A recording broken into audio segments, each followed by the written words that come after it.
MJ reverb society channel में आपका स्वागत है। मैं आज एक नॉवल एक्सप्लेन करने वाला हूँ। ये नॉवल आप सब पहले से जानते हैं, फैंग वन की स्टोरी के बारे में है। कुछ लोग इस नॉवल को बहुत ज़्यादा बुरा मानते हैं, बेकार मानते हैं क्योंकि इसका जो मेन कैरेक्टर है वो बहुत ज़्यादा ही खतरनाक है। ऐसे-ऐसे डिसीज़न लेता है जो लोगों को हर्ट करते हैं, कुछ ज़्यादा ही हर्ट करते हैं। बट मैं ये कहना चाहूँगा कि बिल्कुल ऐसा ही होता है, इसके डिसीज़न बहुत ज़्यादा खतरनाक है। तो ये जो नॉवल है अपने लिस्ट पर देखें, मैंने शुरू में ही डिस्क्लेमर डाल दिया है तो वो आपने देख ही लिया होगा। तो मैं नॉवल स्टार्ट करने से पहले कुछ पॉइंट्स बताना शेयर करूँगा जो कि हमने मानवा के लास्ट चैप्टर में देखी हैं। आपने पहले से इस मानवा के लास्ट चैप्टर को पढ़ लिया होगा या वीडियो में एक्सप्लेनेशन के थ्रू देख लिया होगा। बहुत सी ऐसी एक्सप्लेनेशन वीडियो आपको यूट्यूब पर अवेलेबल हो जाएँगी। इसमें से 5 घंटे की आपको एक मिल ही जाएगी जिसमें आपने देखा ही होगा 1 से लेके कुछ 100 प्लस चैप्टर्स हैं उसमें, जिसमें फैंग वन की स्टोरी दिखाई गई है, जिसमें आपको कॉमिक में चित्र भी मिल जाएँगे, मतलब ड्राइंग्स के थ्रू भी मिल जाएगा, मानवा आप समझते ही होंगे। तो उसके थ्रू भी आपको दिख जाएगा, वहाँ तक आपने देख ही लिया होगा। तो उसके आगे की मैं स्टोरी शुरू करने वाला हूँ, ठीक है? तो मैं स्टार्ट करता हूँ यहाँ से, लेकिन उससे पहले मैं 2-4 पॉइंट क्लियर कर देता हूँ कि फैंग वन के पास कौन-कौन से गू हैं। ओके, ये तो बहुत इंपॉर्टेंट चीज़ है ताकि आपको पता रहेगा। तो सबसे पहले मैं स्टार्ट करता हूँ व्हाइट बोर गू से।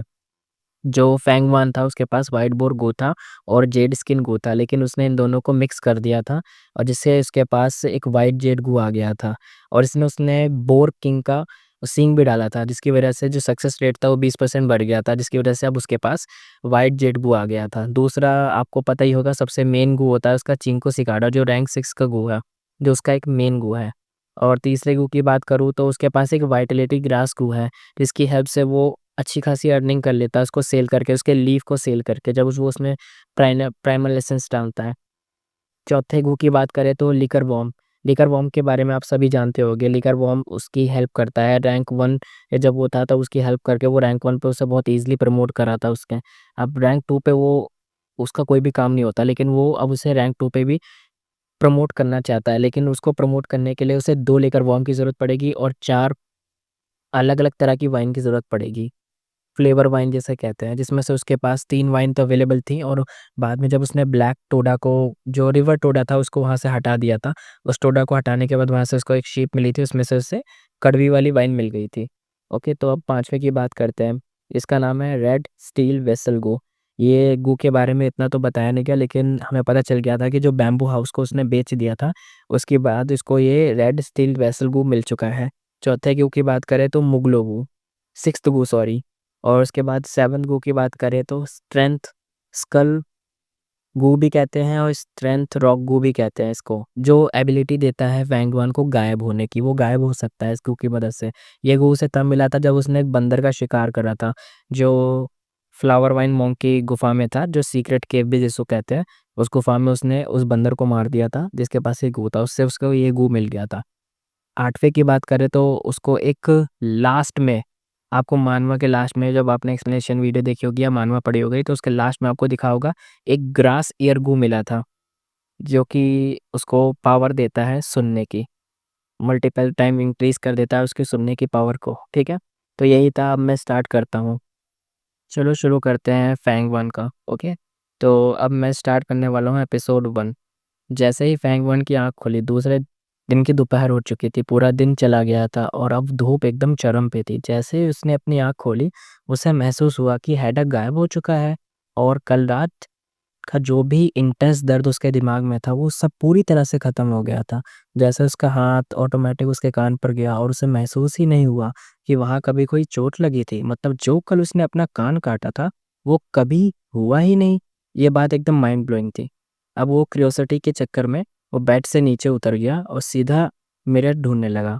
उसने देखा था उसका चेहरा उसे कैसा लग रहा है। जैसे ही उसने मिरर देखा, एक जवान लड़का उसके सामने था। वो ज़्यादा हैंडसम नहीं था, लेकिन उसकी आँखों में एक अजीब-सी गहराई थी। एक ऐसी गहराई जो एक नॉर्मल इंसान को नहीं होती। उसकी आँखों में एक डेंजरस, कोल्ड और मिस्टीरियस वाइब थी, जो उसे दुनिया के आम लोगों से अलग बनाती थी। एक अलग लेवल का कॉन्फिडेंस। और सबसे शॉकिंग चीज़, उसके कान बिल्कुल नॉर्मल लग रहे थे। कल रात जब उसने अर्थ कम्युनिकेशन ईयरग्लास का प्लांट किया था, तब उसका राइट ईयर मोटा हो गया था। इतना बड़ा कि उसकी थोड़ी-थोड़ी मतलब ये यानी चिन तक पहुँच गया था। लेकिन अब बिल्कुल नॉर्मल, जैसे कुछ भी नहीं हुआ हो। ये इसलिए हुआ क्योंकि इसकी बॉडी और गू एक दूसरे के साथ एडजस्ट हो चुके थे। मतलब फैंग-1 का जो गू था वो बिल्कुल इसकी बॉडी के साथ कंप्लीटली मर्ज हो चुका था। जैसे ही फैंग-1 ने अपनी सोच कंट्रोल किया, उसके जो दंतियान जिसे प्राइमल सी भी कहते हैं, ठीक है? एक लाल स्टील प्राइमल एसेंस निकलकर उसकी बॉडी में फ्लो होने लगा। ये सीधा उसके राइट ईयर की तरफ चला गया। जैसे ही ये हुआ, उसकी सुनने की शक्ति जो हियरिंग एबिलिटी थी, सुनने की शक्ति थी, वो मल्टीपल टाइम्स इम्प्रूव हो गई।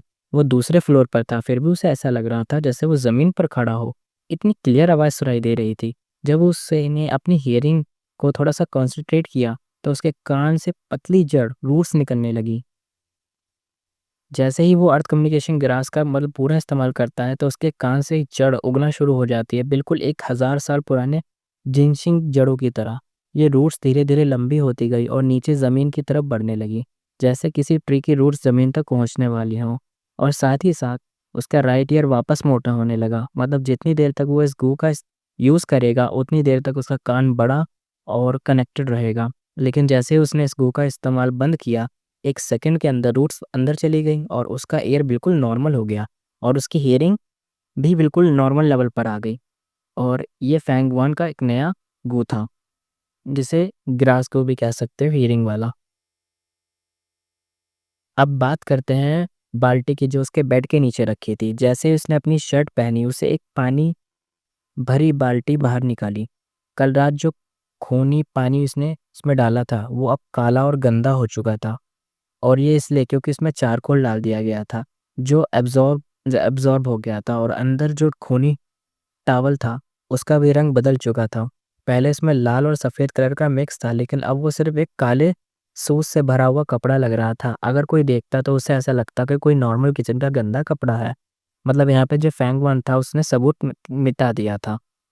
अब ये सोचो, अगर कोई इस बाल्टी को देख ले तो क्या सोचेगा? कुछ भी नहीं। हाँ दोस्तों, अगर ये बाल्टी किसी के सामने आ भी जाए, तो किसी को कोई शक नहीं होगा। क्यों? क्योंकि अब गंदा लाल खून और नॉर्मल डर्टी वाटर लग रहा था, मतलब गंदा-सा लग रहा था। और समर का सीज़न आने वाला था, जिसमें लोग अपने चूल्हे यानी स्टोव जो होता है, को साफ़ करते हैं और इस प्रोसेस में ऐसे काले गंदे कपड़े, बाल्टियाँ निकलती ही हैं। मतलब लोग सोचेंगे कि एक बस नॉर्मल बाल्टी है और किसी को इसका असली पता, सच ये पता नहीं चलेगा। और यही होता है फैंग-1 का जो डेंजरस दिमाग है। अब असली सबूत मिटा दिया गया था, तो फैंग-1 अपनी असली मिशन पर चला गया, जो वापस चट्टान वाली सीक्रेट केव के अंदर घुसने लगा। इसे फ्लावर वाइन मोंकी सीक्रेट केव या सीक्रेट केव भी कह सकते हैं।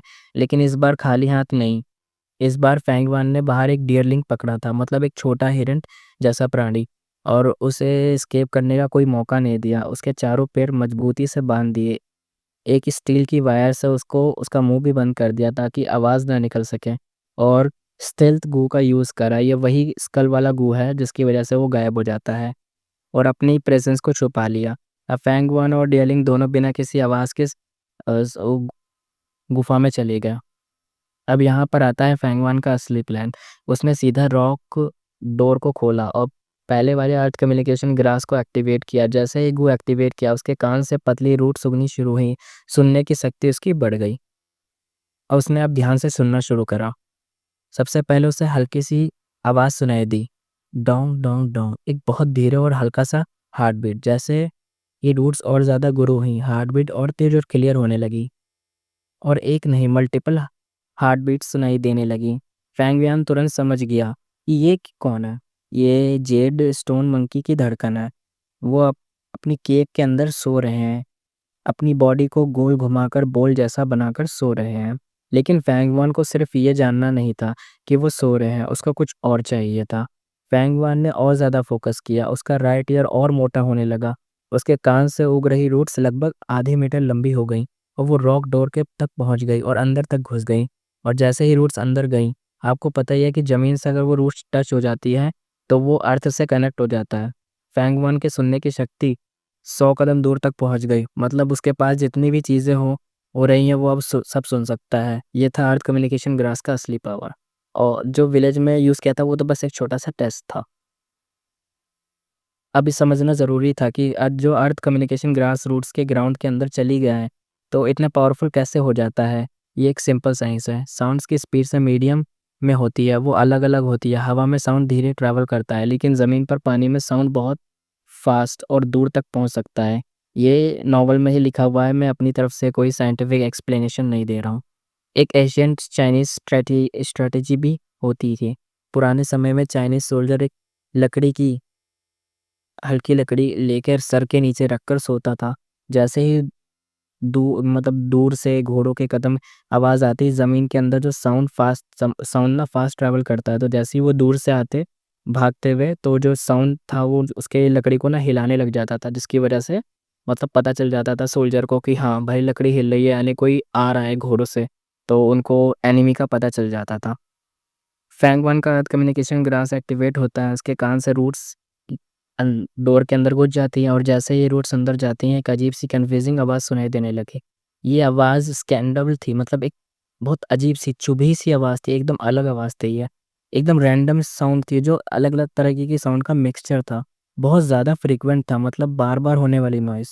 कंपेयर करें तो स्टोन मंकी की हार्ट बीट उसके सामने ड्रम की तरह सिंपल लग रहा था। अगर कोई बिगिनर इस गू को पहली बार यूज़ करता, तो ये साउंड सुनकर तुरंत कन्फ्यूज़ हो जाता। इतना अजीब और रैंडम आवाज़ की वजह से दिमाग में हज़ारों सवाल आते।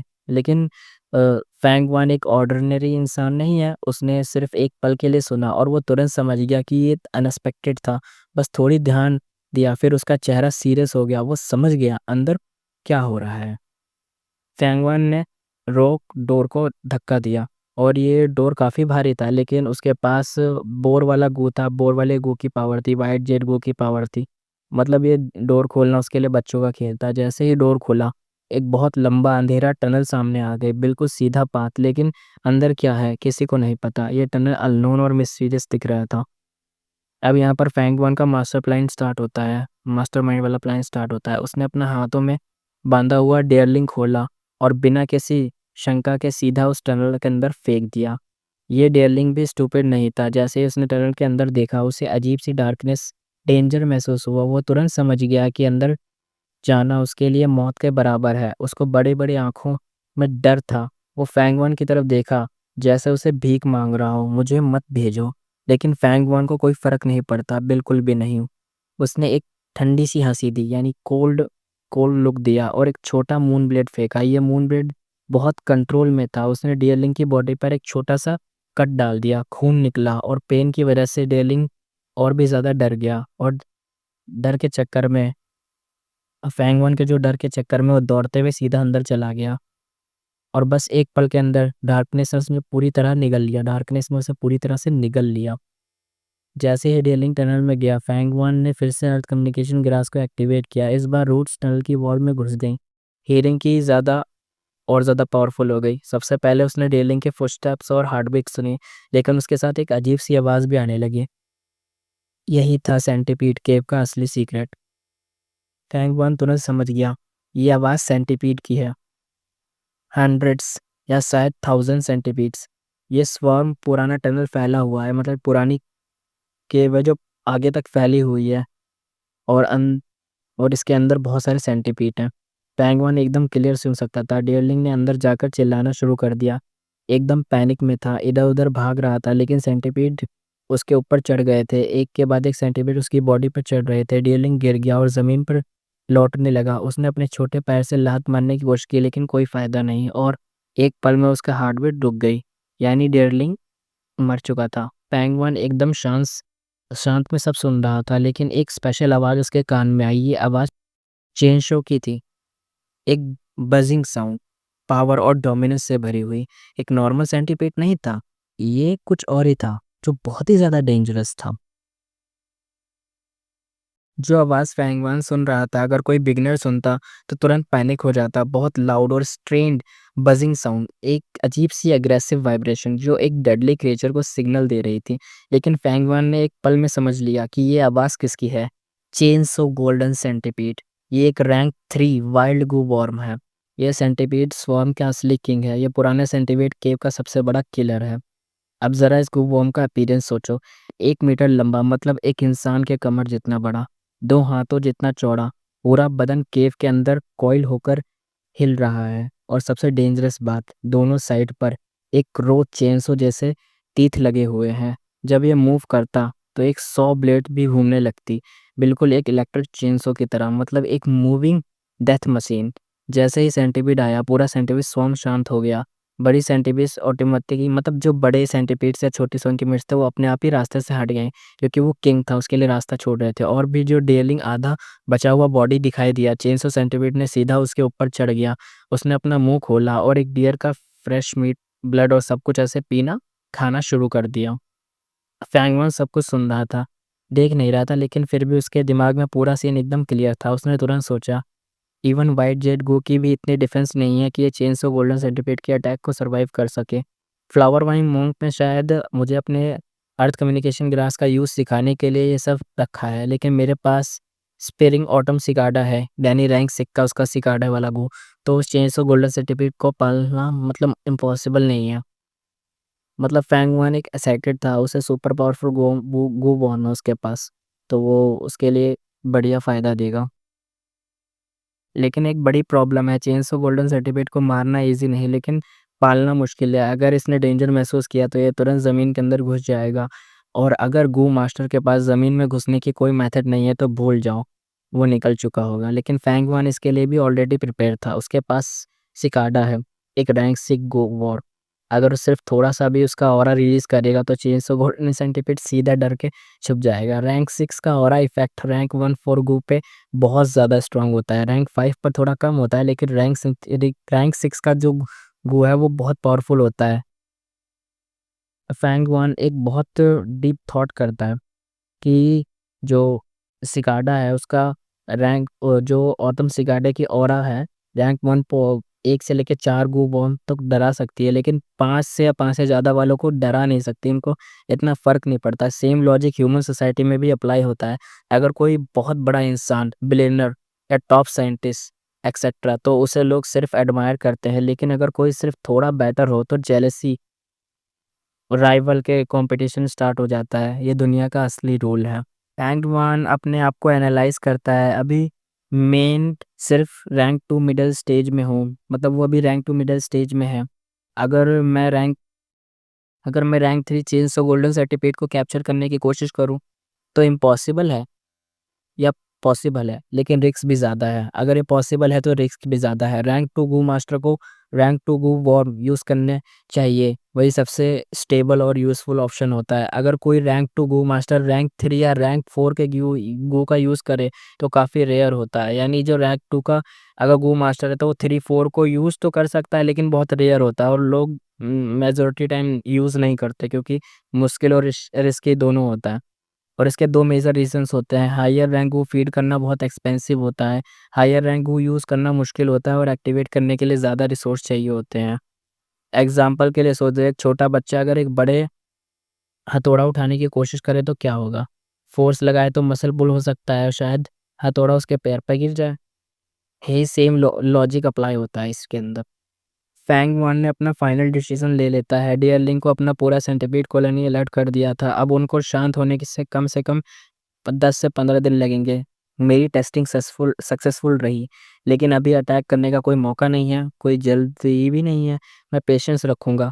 फैंग वन सीधा रॉक डोर को बंद करता है और बिना किसी शोर-शराबे के अपने गायब होने वाले गू का यूज़ करता है, स्टिल्थ स्केल गू का यूज़ करता है और निकल जाता है। गाइज़, मैंने आज का जो एपिसोड 1 है वो पूरा एक्सप्लेन कर दिया है, और सब्सक्राइब कर लीजिए, क्योंकि मैं अब अपलोड करता रहूँगा, रेगुलर अपलोड करूँगा, जिससे आपको भी ज़्यादा सही लगेगा। और अगर आप लाइक करते हैं, सब्सक्राइब करते हैं, तो मुझे भी थोड़ा बहुत मोटिवेशन आ जाएगा। ओके, तो सब्सक्राइब कर लीजिएगा।